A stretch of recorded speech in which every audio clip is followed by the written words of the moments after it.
Որն է հիմա ամենահրատապ խնդիրը։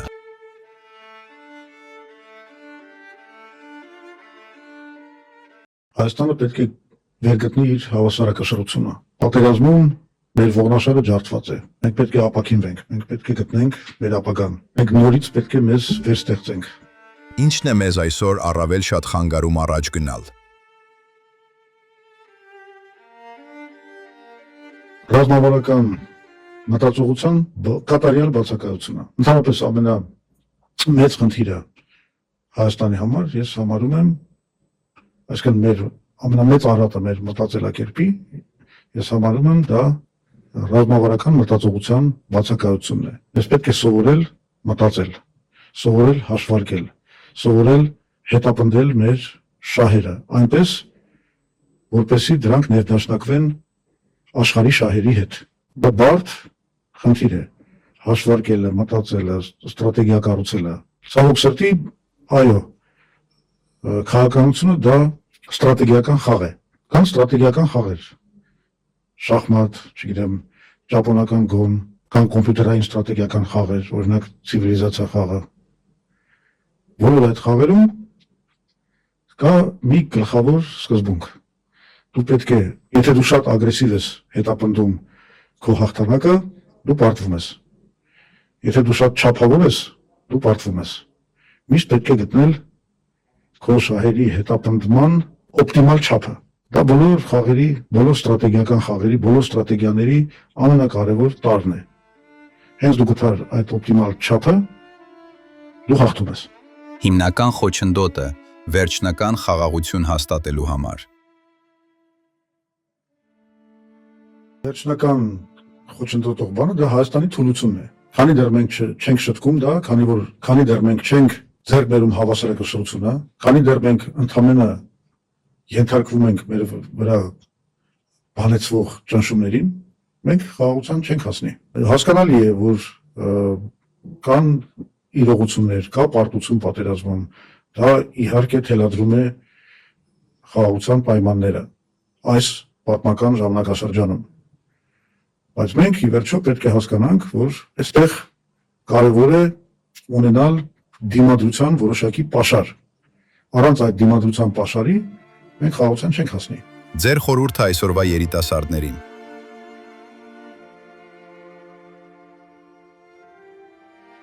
Այսօրվա երիտասարդությունը երևի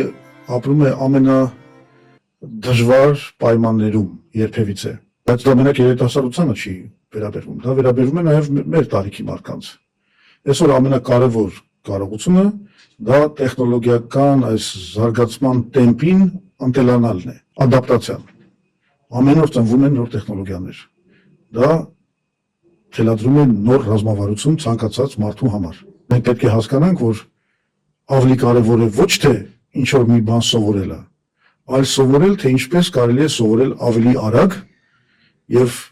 մշտապես փոփոխվող իրավիճակում ձեռք բերել նոր գիտելիքներ։ Այսպես բան կար, չէ՞, ասում են ամբողջ կյանքդ պիտի սովորես։ Հիմա դա առավել եւս քան երբևէ արդիական է։ Մենք պետք է սովորենք ամեն վայրկյան, ամեն րոպե։ Սովորելու արագությունը եւ սովորելու կարողությունը այսօր դառնում է ամենակարևոր հատկությունը։ Որ մոտեցումն է ամենաշատը վնասել մեզ վերջին տարիների ընթացքում։ Պարզունակ հայտարարականությունը, դա է վնասել մեզ առավելապաշտությունը։ Ամենամեծ խնդրը մեզ համար եղել է առավելապաշտությունը։ Երբ որ մենք չենք հասկացել հնարավորի սահմանը։ Մենք միշտ անգամ ստանալով մեծ հաղթանակներ, մենք չենք ուզեցել բավարարվել դրանով։ Մենք մտածել ենք մի բան էլ դրան ավելացնել, մի քիչ էլ առաջ գնալ։ Սա մեծ սխալ է։ Դու պետք է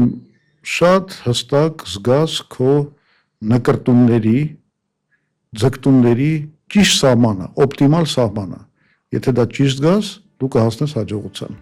Ինչն է ձեզ ոգեշնչում ձեր քաղաքական գործունեության մեջ։ Իմ երկրի որակը, իմ երկրի քաղաքացիների կյանքը բարելավելու հեռանկարը։ Դա ինձ համար ամենակարևոր բանն է։ Ձեր ամենադժվար որոշումը քաղաքական կյանքում։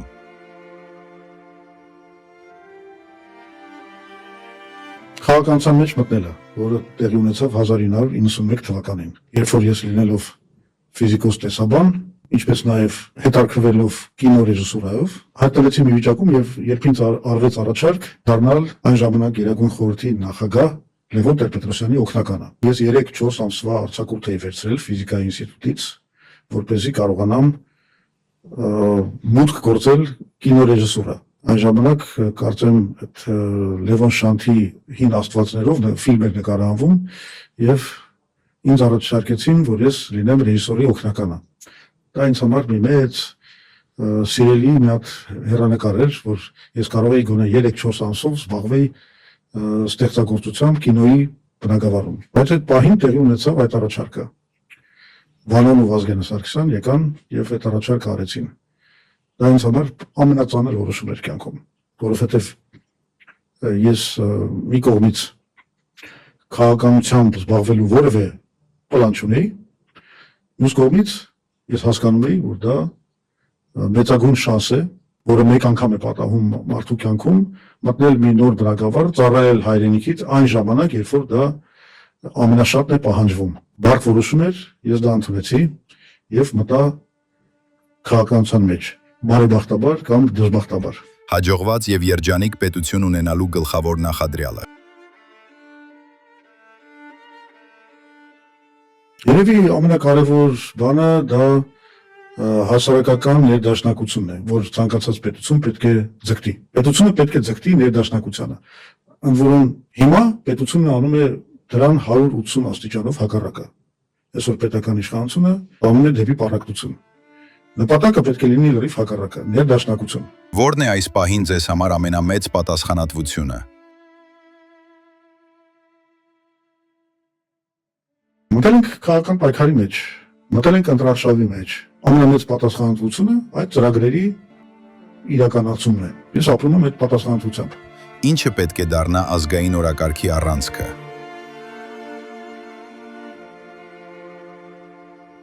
Այսօր մեր երկիրը բզկտված է օտարածին օրակարգերի միջև։ Երկիրը բաժանվել է ամերիկամետների եւ ռուսամետների։ Մենք անկախականներս նման հեռանկարը չենք ընդունում։ 88-ի շարժումը հենց նրանով էր ուժեղ, որ նա առաջարկել էր բուն հայկական օրակարգ, բայց այսօր հայ հասարակությունը պառակտված է, ֆրագմենտացված է, հատվածական է դարել։ Մեր գլխավոր նպատակը պետք է լինի ազատվելը օտարածին օրակարգերից եւ ձևավորելը մեր սեփական նոր հայկական օրակարգը։ Ու այն ծրագրերը, որ կոնգրեսը, հայ ազգային կոնգրեսը առաջարկում է, ուղղված են հենց դրան։ Որ գլխավոր արժեքն է պետության կայունության հիմքում։ Ես կարծում եմ ժողովրդավարությունն է դա։ Եթե մարդիկ իրենց կամքով, իրենց պատկերացումներով ձևավորում են սեփական կառավարությունը եւ այդ կառավարության միջոցով իրականացնում են իրենց պատկերացումները պետության գործունեության մասին, այդ դեպքում դա շատ կայուն հասարակություն է։ Իշխանության գալու դեպքում նշեք մեկ փոփոխություն, որը որ քաղաքացին ամենաշուտը կզգա։ Հույսի վերադարձը։ Մարդիկ կտեսնեն, որ նրանք ապրում են մի երկրում, որը ունի առաքելություն, ունի նպատակ, ունի ընթացք դեպի հուսալի ապագան։ Ինչն է, որ անպայման պիտի պահենք, նույնիսկ այս արագ փոփոխվող աշխարհում։ Հարգանքը մեր ինքնության նկատմամբ, մեր պատմության նկատմամբ, ինչքան էլ որ ողբերգական էջեր են եղել, ինչ խնդիրներ են որ եղել են, մենք մեր անցյալը, մեր պատմությունը, մեր ինքնությունը պետք է հարգենք։ Մյուս կողմից մենք պետք է միշտ ձգտենք դեպի տեխնոլոգիական առաջընթացը, դեպի երկրի արդիականացումը, եւ ես ընդհանրապես համարում եմ, որ ցանկացած երկրի հաջողության բանալին հենց դրա մեջ է, որ դու մի կողմից հարգում ես քո արմատները, այդ առումով պահպանողական ես, մյուս կողմից ձգտում ես դեպի նորություն, դեպի ստեղծագործություն, դեպի նոր տեխնոլոգիաներ։ Միշտ պետք է սովորել քեզ շրջապատող աշխարհից։ Որևէ ազգ, որ փորձում է ամփոփվել սեփական տիրույթի մեջ, մշակութային առումով, ինքնության առումով, այդ ազգը դատապարտված է։ Որևէ ազգ, որ կտրում է իր կապը անցյալի հետ, դատապարտված է։ Մենք պետք է պահպանենք մեր կապը եւ անցյալի հետ եւ ապագայի հետ։ Եթե դու որևէ կողմից այդ կապը կտրում ես, դու դատապարտված ես։ Ինչն է պակասում մեր պետական մտածողությանը։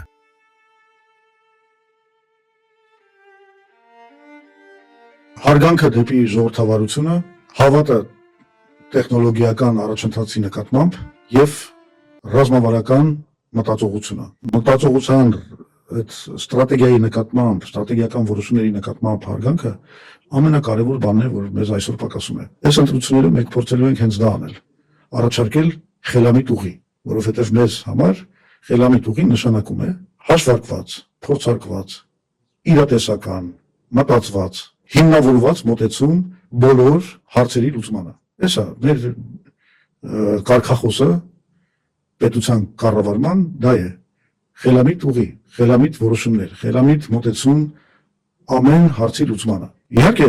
պետք է սիրես սեփական ժողովրդին, պետք է սիրես քո երկիրը, պետք է ունենաս այդ ցանկությունը ինչ-որ բան տալու քո ժողովրդին։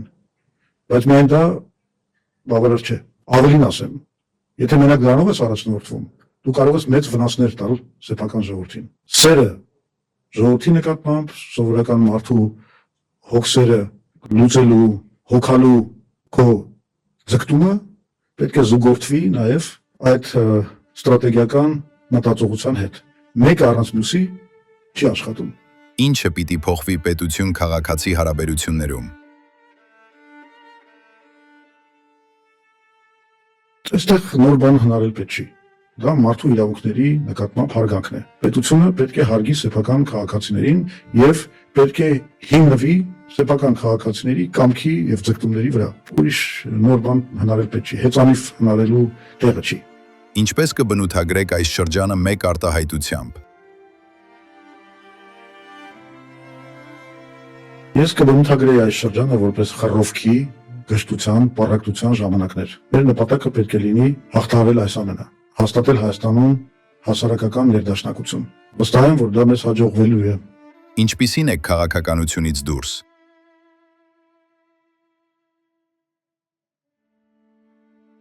Մենք տանը ունենք 4 կենդանի, 3 կատու եւ 1 շուն։ Մենք իրանց շատ ենք սիրում։ Ընդհանրապես ես համարում եմ, որ մարդը մարդկային է, երբ որ նա սիրում է նաև կենդանիներին։ Դա ամենամեծ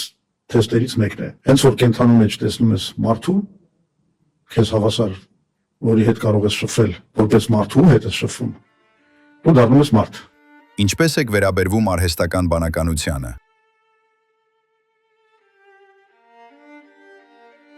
Արհեստական բանականությանը պետք է լավ վերաբերվել։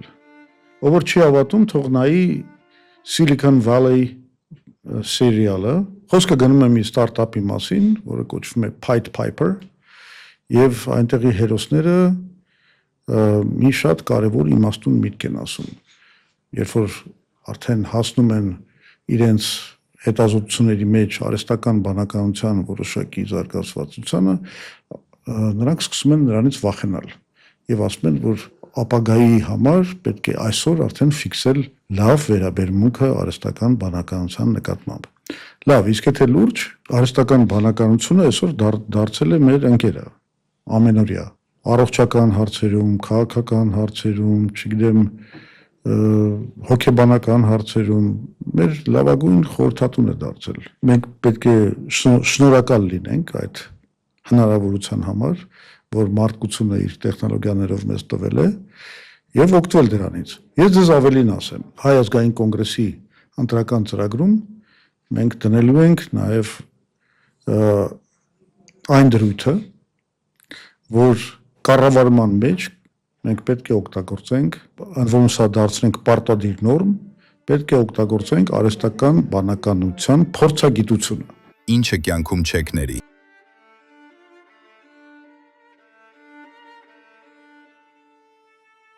Ես քրիստոնյա եմ, ամեն ինչ էլ կարող եմ ներել։